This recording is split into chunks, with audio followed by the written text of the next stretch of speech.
Hello. Today I'm going to teach you everything I never knew about house batteries on a boat.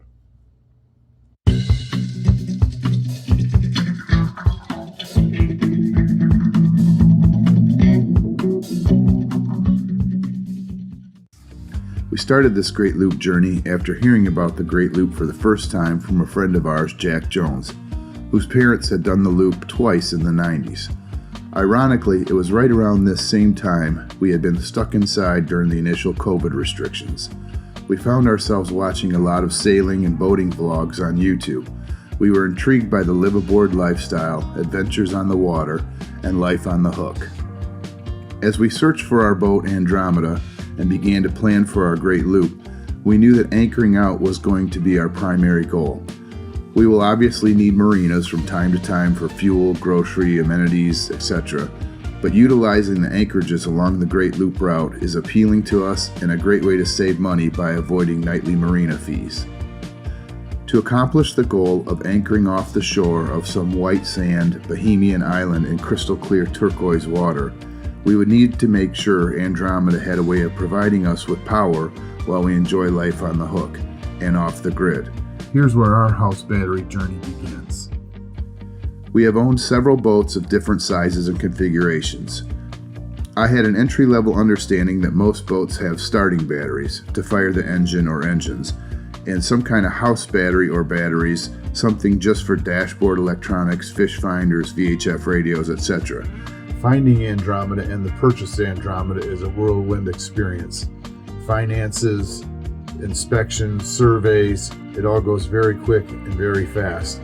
And never owning a boat of this size, I just assumed Andromeda had a house battery system. And she does, sort of. Once we owned Andromeda and started digging into her systems and really understanding how to make her work for us to fulfill our dream of life on the hook, two things started to become abundantly clear. One, that plane is really loud. One, most production boats are outfitted with the smallest possible anchor that will hold a boat in very light conditions. This is called a lunch hook. A lunch hook is a tongue-in-cheek classification for an anchor suitable for holding the boat in light conditions for a short period of time, while you, quote-unquote, grab lunch, for example. By taking a walk down just about any dock in any marina, you can quickly get a sense of the anchor sizing provided by manufacturers. You will see many beautiful boats of all kinds and all sizes, and it is easy to see that many boats are equipped with undersized anchors. In fact, once you start looking for this, it kind of jumps out at you how small some anchors are. Yes, anchor design and engineering has come a long way, so the design can make up for some of the lack of size, in some cases. The second thing that was becoming clear to us was that most production boats, including Andromeda, came from the factory with a minimal house battery system. The boats weren't designed for long periods away from dock power or for long periods not to be running the generator. Here's what we found. This particular model Sea Ray, this 480 sedan bridge in 2004, did not come with a set of house batteries. It has 5 total batteries on board. There are 2 8D batteries forward in the engine room that are used for the bow thruster. There are 2 starting batteries, one for the port engine, one for the starboard engine, and there is a smaller 12-volt battery about the size that would be in your car to start the generator. Total newbie situation, we just didn't think to look for it, and we've found that most motor yachts don't come with a house battery system. Andromeda does have some 12-volt circuits that are wired to one of the starting batteries. However, that only leaves us a couple 12-volt outlets, and by 12-volt outlets they were cigarette lighter type outlets. Only 1 or 2 lighting circuits that would run on 12-volt, and the big one for us is we had no way to keep our refrigeration going. Our refrigerator and freezer are 110. They are household appliances plugged into household outlets on the boat. So without an inverter, we have no way to keep our refrigeration going while we're on anchor other than to run the generator, and we don't want to be those guys on the Sea Ray in the anchorage with our generator running all night. One of our goals was to experience life on the hook as much as we can. In order to accomplish that, we had to get some kind of house battery system. I did my own very rough sketch of how I thought a proper house battery system should work. We needed enough power to run our refrigeration for sure. That was top of the list. Lights, fans, and electronics charging was second. And of course, the heads and fresh water supply are a necessity. While traveling the Great Loop, there will be many days where we run the engines for hours and hours, so I wanted a high output alternator as one charging source. We already have a generator, so that would be a second charging source. And of course, anytime it was available, shore power would be a charging source. I also wanted to set up the system so I could add solar panels at some point down the road.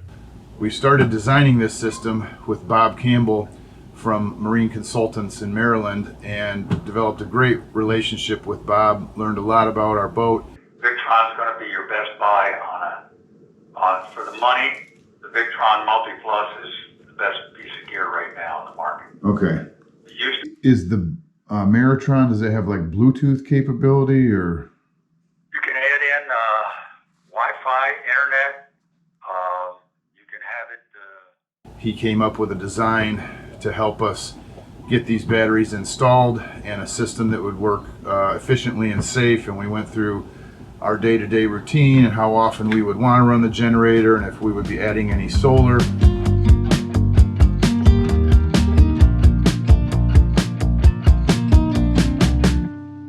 We are meeting another marine electrician here at the boat this morning to go over our house battery plan and see if they're the right fit. We want to get this finalized so I can do what I can and then figure out where we're going to take the boat to get the rest of the work finalized. So meeting with them today, doing a little walkthrough, see how everything lays out, and hoping for the best. So we are still working off our Bob Campbell design, and really at this point just trying to get the specifics down for what equipment we're going to buy. Bob and I had specified some equipment, but you know, everyone has their own opinion. Is Victron the right answer? Is the Maritron display the best answer? All of which we're trying to sort out before we decide who's going to help us put the system in. So coming into the salon, this is our main electrical panel, main distribution panel for both the 12 volt and for the 240 volt and the 120 volt AC. So that is located as we walk into the salon, and that is the hatch to the engine room there. So it's not that big of a distance to this panel once we're down in the engine room. Next to the main distribution panel is a large cupboard where we just store some of our manuals and some of our flares and stuff. Those can be relocated. We did remove that shelf, so we feel like that large cabinet right next to the distribution panel might be a great spot for the inverter. Of course, we will lean on the electricians for their expertise, but it seems like coming from the engine room, sort of a quick run to that area for the inverter, and then being that close to the distribution panel is probably an ideal setup, but that is one of the things we'll go over today and solve. Boarding Andromeda from the swim platform, you walk into the cockpit and the stairs that lead up to the flybridge, up to the helm. Underneath those stairs is the main DC breaker panel, some generator gauges, and the main batteries on-off switch. Proximity again to the engine room access, and then around the corner to the main distribution panel and to the cupboard where we would put the inverter. So again, how the lines are going to travel, where we're going to put the house batteries and the switches, and more importantly where we're going to put the display panel so we can monitor things. That's all on today's agenda. Another perspective, so that's the stairs going up to the flybridge. There is the battery switches and the DC panel, and then directly below that is the two engine batteries. Of course, one of them is now acting as the house battery, and that's what we're trying to eliminate. We don't want circuits drawing off our starting batteries and we need something big enough and strong enough dedicated basically to run our refrigeration. It's kind of hard to see from this angle, but that is our black water tank, and there is a space right behind that tank in this area down in the engine room that is very close to the cabinet on the other side of the door wall that would hold the inverter, and which is again close to the panel. So we think that's the layout, that the batteries would go down below this area behind the black water tank. That's where we put our batteries. It stays a little bit cooler in that end of the engine room, and once we're down there, it's pretty easy access to both sides for running wires.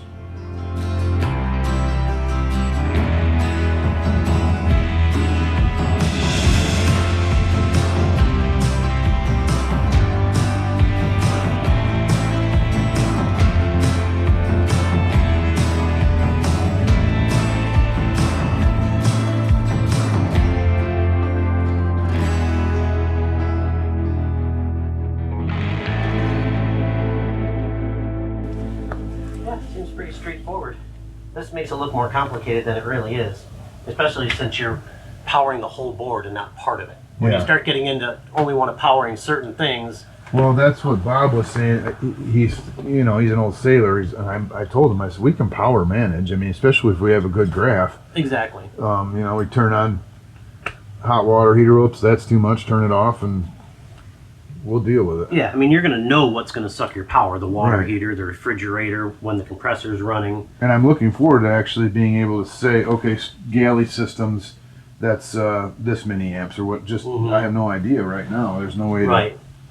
I mean, you might be able to run your ACs for 20 minutes or half an hour to get it to cool down. I'm not sure. Well, when the compressors are running, depending on the efficiency, they're 60 amp to start. But that's a split second. And you just saw it when that light flickered right there. I know. Trust me, I do air conditioning too. But and he was saying with that system, we can pretty much, we're going to be looking at an hour in the morning of generator time and maybe an hour in the evening of generator time if we're out on the hook.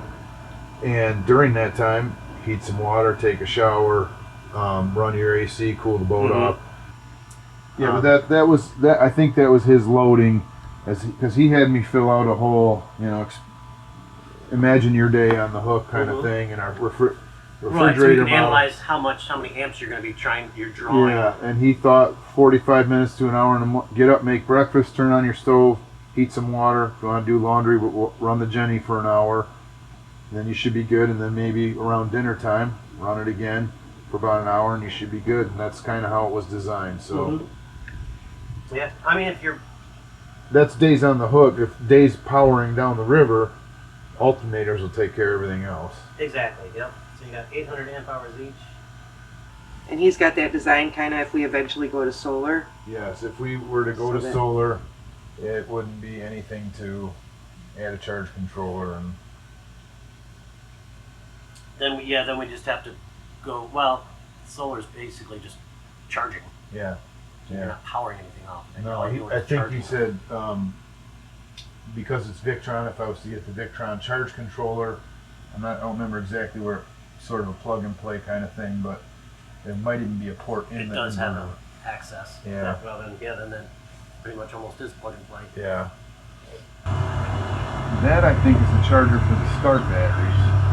And the generator. I see a wire right here that says gen on it. Okay, So perfect. this goes over that. So when I'm on shore, I don't want to use, this is all new to me, do I or don't I want to use house batteries? I want those converters off, right? I don't want to use a battery to charge a battery. Right. Okay. Well, all the wiring diagrams, they're with Bob Campbell in Maryland. I can get them back here. When I get back 20 minutes on the computer, I can have them printed That's out. what Bob said. There's no use for paper anymore. Yeah. I like paper only because Me too. I can bring it with me. Me too.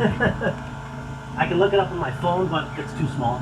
I'm a builder by trade, and a lot of the guys have gone to carrying big iPads around with them. No more prints, and I still need a print. I am much more comfortable. I print out service manual rather than looking at one page. I'll print out the page. Yeah. And I can bring it with me and It's embarrassing schematics and it dates me, but I don't care. I don't care either. Well, that meeting with Ben went really good. Super knowledgeable. Couldn't have been a nicer guy and full of great ideas. So we're going to call that a success. We'll wait to see what kind of quote we get and what kind of details come next. But that was a nice meeting and nice to go through the boat with someone knowledgeable about the system we're trying to put in. So fingers crossed that works out, because that was a good way to spend the morning.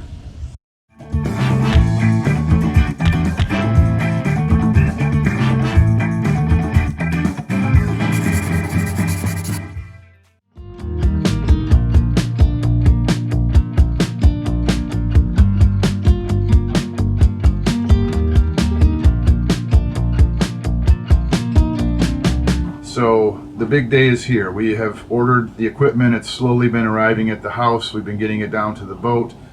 And tomorrow or the next day, weather dependent, we are going to take the boat south to Spring Lake to Barrett Boat Works, where we bought the boat, and they are going to help us install the house battery system. So we're super excited. It truly is the last large project we need to do before we can start stocking the boat and think about leaving. So we're excited. I'm going to run through some of the equipment and how we got through some of the design with you, and maybe help you if you're having questions about your house battery system, or if you're thinking about installing an inverter or a house battery system on your boat.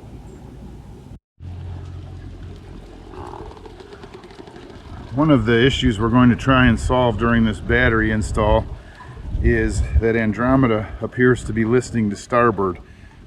Just a little bit, but if you can see down there to the bottom paint, there's just a couple inches of bottom paint above the water line, and this is on the port side. So I'm going to go around over to the starboard side, and you can see that there isn't any bottom paint showing, which when we walk around behind the boat and she's at the dock, we can tell that she is listing a little bit to starboard.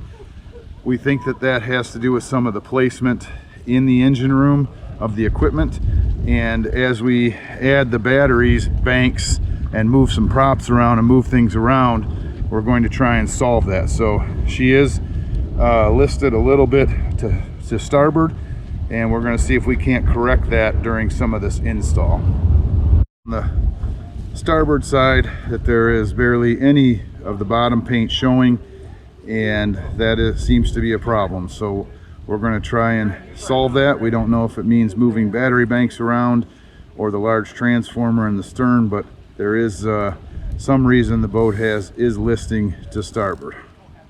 So going down below into our engine room, it's kind of hard to see, but this is our engine room. Forward are the engines and transmissions. This is our black water tank. The back of the boat's kind of a mess right now as we're working on things. Hot water heater, there's our generator, but tucked way back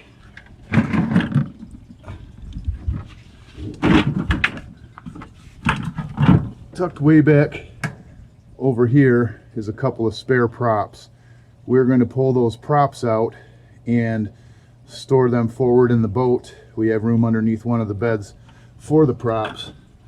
If I can get a good angle here, you can see that those props are stored just back there. That's where the 4 house batteries will be, and you can see proximity wise it's not a long run to our breaker panel. So that's the plan as it stands now.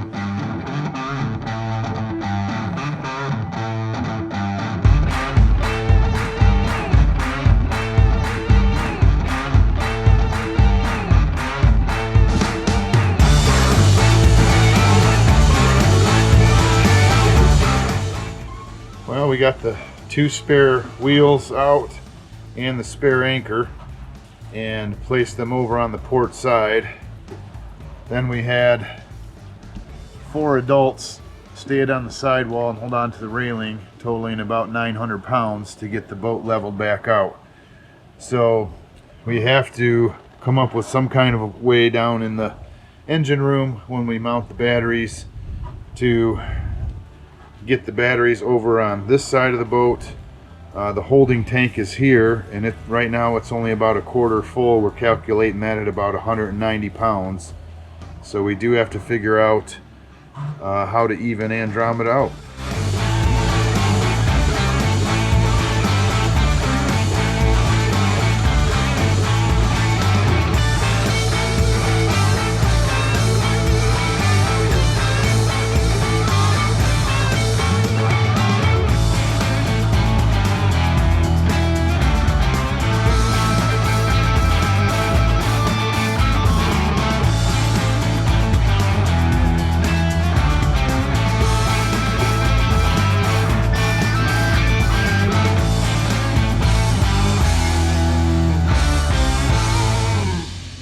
So we have the engine room all emptied out.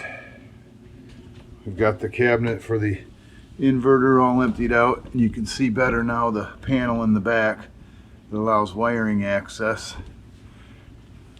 And I'm not sure the battery cut out, but we did have 4 grown adults stand on this side of the boat to try and get it to level out. And it took about 750 pounds to level the boat out. So what that means is when we put the battery system in the engine room, any of the extra weight we add to the boat, we're going to want to add to the port side to hopefully take the starboard list completely away or mostly away. And then we've kind of talked, and we are going to add ballast, whether it's weightlifting plates or something, to get the boat as level as we can. It's just something that's kind of important to us for efficiency. We don't want to add any more weight, but we also don't want a permanent list as we're trying to travel 6,000 plus miles. So we'll have to see how that goes. Here's a look at some of the equipment that has recently arrived at the house. So we decided to go with the Maritron full color display. It is the 5-inch display. And the reason we chose the Maritron over a Victron color display was not only could we get good battery input and output of our house bank to see what we're using and how much we're drawing and how fast it's charging, but this particular display is expandable through the NEMA 2000 system. We can get some relays that will read our fuel tanks and our water tanks and some other information. So it's sort of an expandable system. Was well reviewed. Bob Campbell prefers this Maritron. I believe he has it on his boat, and that's what we decided to go with. One of the things I'm most excited about is this Victron Multi Plus battery charger, inverter, combined inverter and chargers. This is one of Victron's latest and greatest inverters, sized to our system, and we are super excited to have this piece of equipment. This was a big deal, a big purchase for us, so we're excited to get this installed and try it out.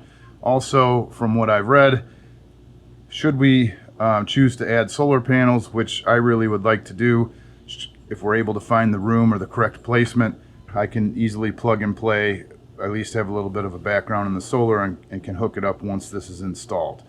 That is the digital multi-control, the remote display for the Victron. This is our large capacity alternator that we're going to be putting on the port engine, I believe, to use that engine and this alternator to charge the house battery bank while we're underway. So one engine will be charging the starting batteries, and the other engine will have the capacity, or the alternator will have the capacity to charge our house batteries. With that capacity means we need a charge controller on that alternator. So that's our Belmar charge regulator, so we don't burn up the batteries. Well, the 4 AGM batteries got delivered. They're kind enough to set the crate in the house or in the garage for us, and man, is it heavy. So we're going to do a little unboxing, see what we got. We're going to weigh each battery as we're trying to get the boat leveled out or distribute the load evenly. So we'll unwrap them and see what we got.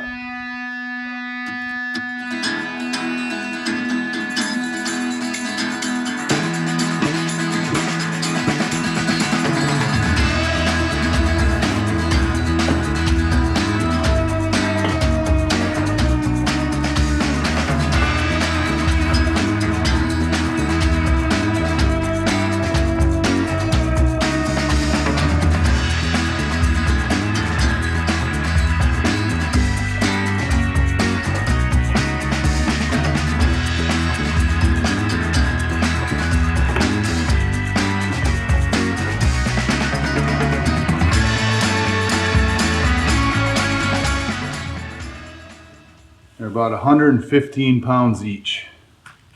So they're 6-volt batteries. Amperage hour capacity at 24-hour rate is 405.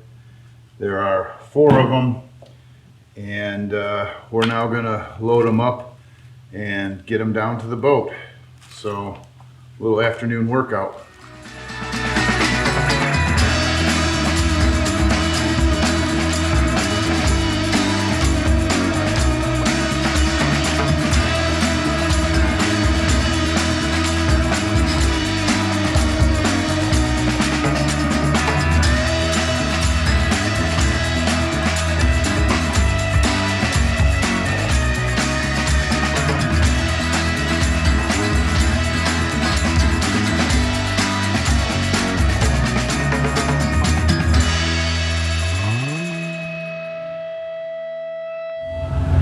We left Ludington.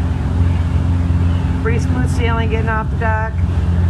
Only problem we're having is with our autopilot.